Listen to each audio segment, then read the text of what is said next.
Bienvenidos a nuestra presentación sobre la carta la carta exhortativa del Papa Francisco sobre la alegría del amor. Hemos avanzado ya y estamos en el tercer capítulo. Es un capítulo que nos va a orientar sobre todo ya la cuestión religiosa para ir descubriendo las razones del porqué de la familia a la luz de la palabra de Dios. Es verdad que ya lo hemos trabajado en el capítulo primero, pero ahora ya orientando sobre lo que significaría la vida cristiana en el marco de la vida familiar. La mirada puesta en Jesús, dice el Papa, vocación de la familia. ¿De dónde viene esto? Bueno, el primer dato que podemos encontrar es que Dios es espíritu puro, tal como lo enseñábamos antes en la catequesis. Dios es un espíritu puro, infinitamente perfecto, eterno, creador y soberano, Señor de todas las cosas. Dios es creador, Dios es Padre.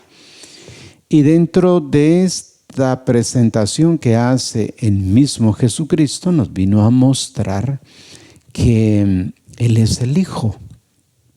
Esa fue una gran noticia porque nadie sabía, en todo el Antiguo Testamento, nunca se supo que Dios era trino en personas, sino simplemente sabíamos por el Antiguo Testamento de que Dios es uno. Pero cuando viene Jesús y explica de que Él viene del Padre y luego después anunciará la llegada del Espíritu Santo, habla Él de una familia eterna. Por tanto, nosotros descubrimos que en el proyecto eterno de Dios, como lo escribió el apóstol San Pablo en la carta, la carta que tenemos ahí a los Efesios, en el capítulo 1, ha planteado él de que todo lo que ahora existe es un proyecto que Dios tenía desde antes de crear. Por lo tanto, uno imagina a Dios preparando el mundo para colocar a la familia humana para que esté allí representándole a Él. Esta es una buena noticia porque en realidad los seres humanos hemos sido pensados por Dios. No hemos surgido por azar, sino que es un proyecto. El Papa Juan Pablo II se preguntaba sobre qué era la persona humana y él decía que es el ser eternamente ideado, el ser eternamente amado. Y el libro de la sabiduría lo confirma diciendo que en realidad la persona humana fue creada porque Dios la amó y subsiste en el mundo porque Dios la ama. Y Él la llamará un día al final cuando la llame a participar de la gloria de Dios en la eternidad. Por tanto, la persona humana ha sido creada por Dios, se sostiene en el mundo y va hacia ese punto de llegada a integrarse en la familia eterna. Sabiendo esto, eso es buena noticia. No es una cuestión de la que nos la estemos inventando, sino que está dentro del proyecto de Dios. Hemos nacido, vivimos en este mundo con una finalidad concreta: compartir la vida divina. Este es el primer anuncio y su resonancia en las familias debe conservarse. Es una buena noticia. Por eso el Papa plantea en el número 58, plantea que la familia evangelizada y evangelizadora debe tener este espíritu de la palabra. El espíritu de saber por qué nosotros vivimos en el mundo y hacia dónde vamos.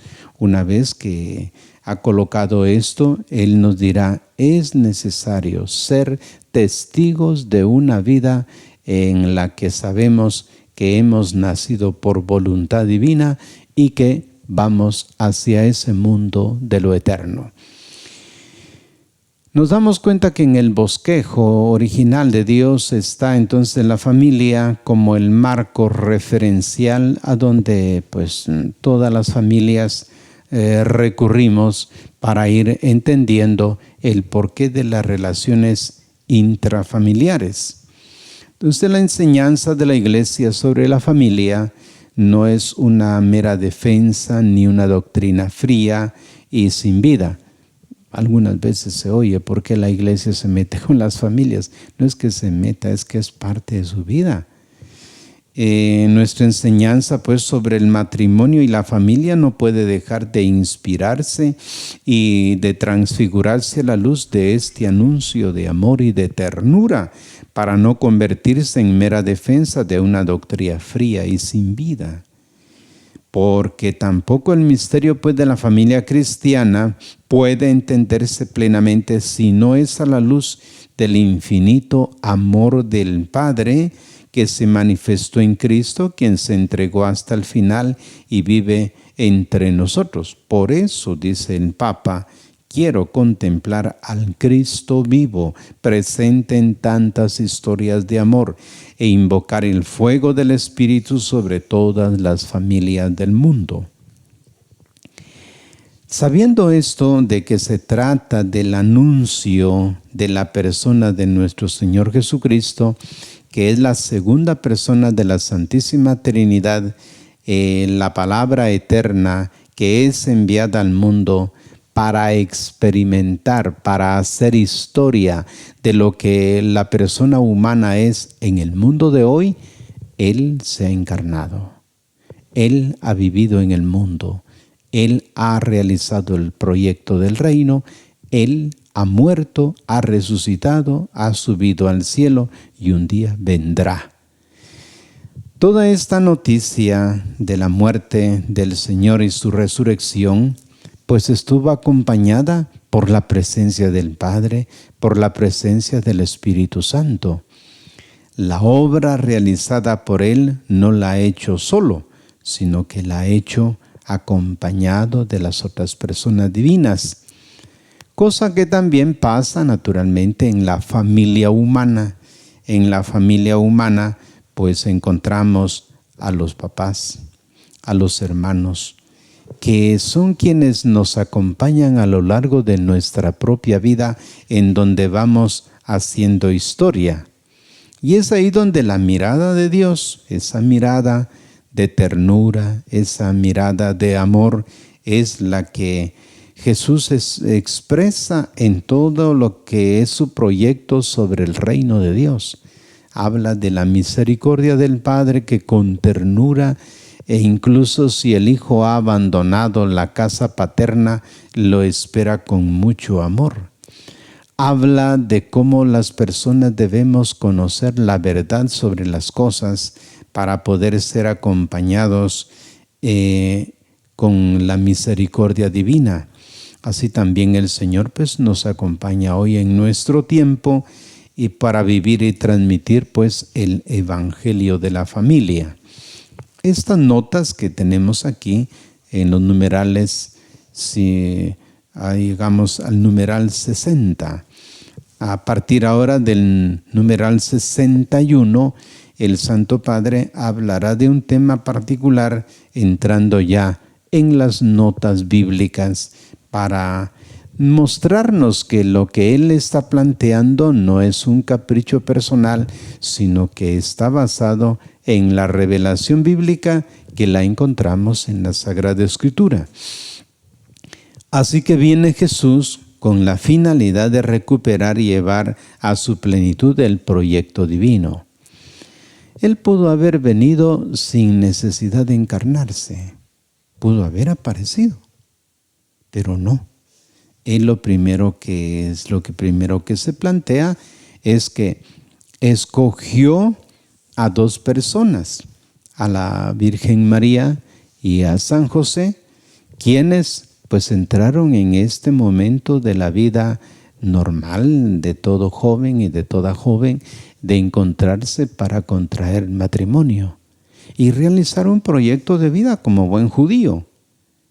En eso estaban, dice la Escritura, cuando el Señor intervino, cuando ellos ya estaban comprometidos, el Señor intervino en sus vidas. Pensemos a cuántos de nosotros nos ha también intervenido en nuestro propio proyecto de vida. Cuando ya teníamos un proyecto, el Señor pues se nos comunica a través de su palabra y nos inquieta para trabajar en diversos campos de la vida de la iglesia, ya sea pues en el matrimonio, ya sea en la vida consagrada, ya sea en la vida sacerdotal, pero la llamada nos viene en el ámbito pues de la familia. Lo primero que el Papa quiere que tengamos claro es sobre lo que Dios ha creado es bueno, incluida la sexualidad, ¿verdad? Antes se hacía esa división del cuerpo y del alma, ¿verdad? Lo que llamamos el dualismo. Hoy planteamos una cosa diferente, basados pues en la revelación bíblica. La persona humana es una, está conformada, o sus dos dimensiones, se diría la dimensión humana y la dimensión espiritual. Estas dos dimensiones son las que configuran a la persona humana. Esta persona humana pues tiene su dimensión, diríamos, corpórea y su dimensión espiritual. Por tanto, a la persona como tal, la unidad de un ser corpóreo espiritual, como lo plantea un documento de la Iglesia Gaudium et Spes en sus primeros numerales, comenzará a plantear de que la persona humana es una, no está dividida en cuerpo y alma, sino que son sus dimensiones, sus manifestaciones, sus expresiones de lo que es en su unidad. Al comienzo de la vida cristiana se dieron algunos equívocos. Algunos pensaron de que el matrimonio era necesario evitarlo, pero por esa tendencia, pensando que el matrimonio era algo negativo. Decían los religiosos de aquel tiempo de que para vivir cristianamente, pues en cero sexualidad humana, sino que tenían que vivir de una forma muy, pues la ascética en ese momento, para que las exigencias opacaran o quitaran la sexualidad.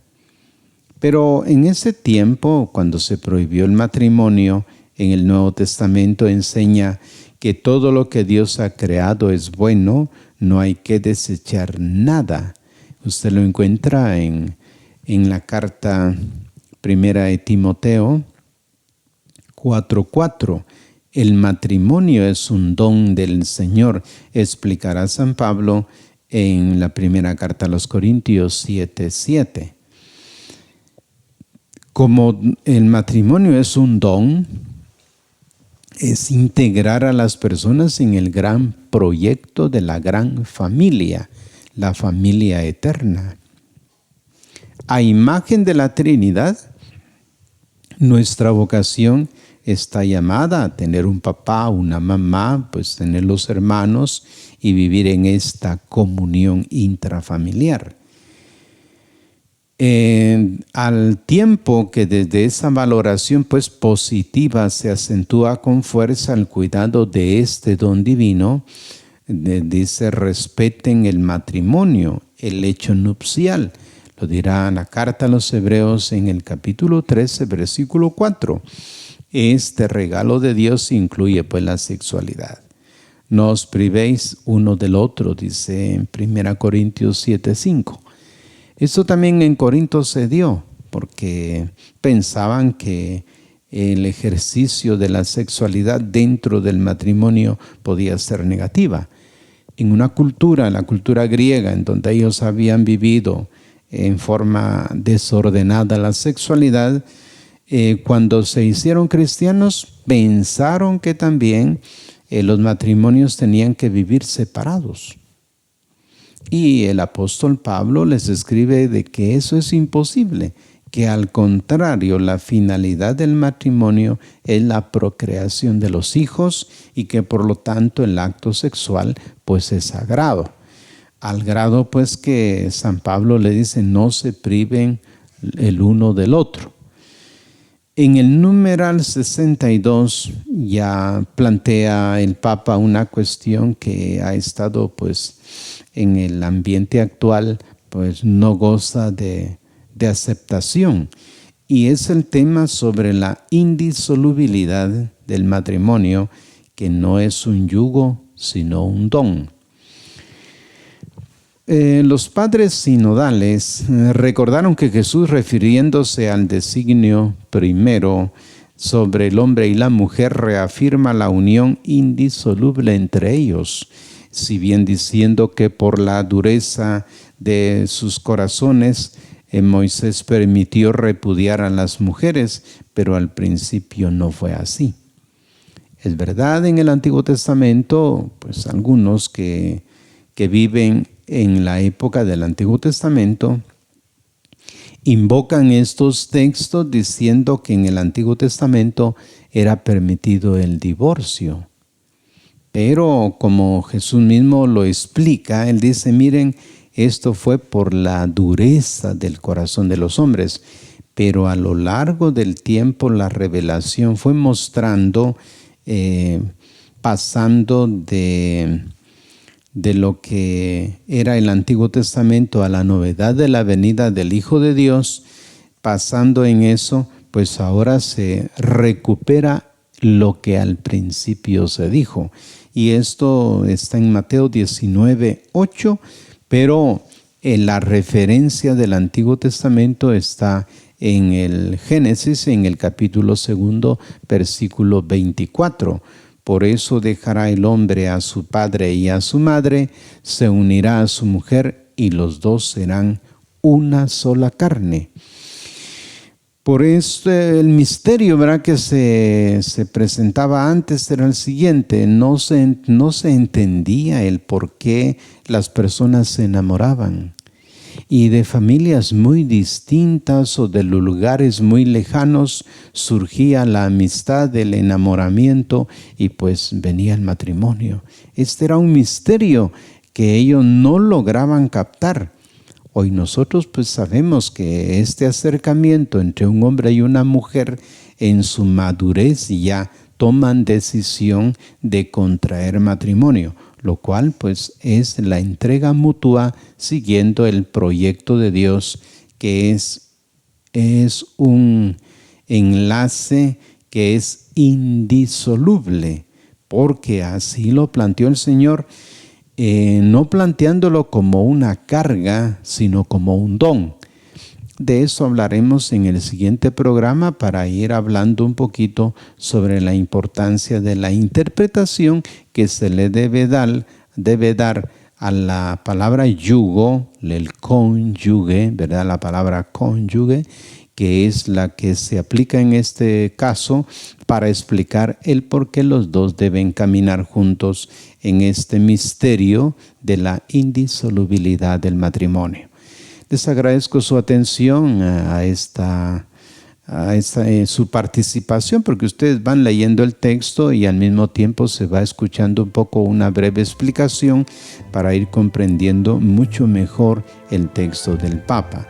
Gracias por su atención y nos volveremos a ver en una próxima presentación.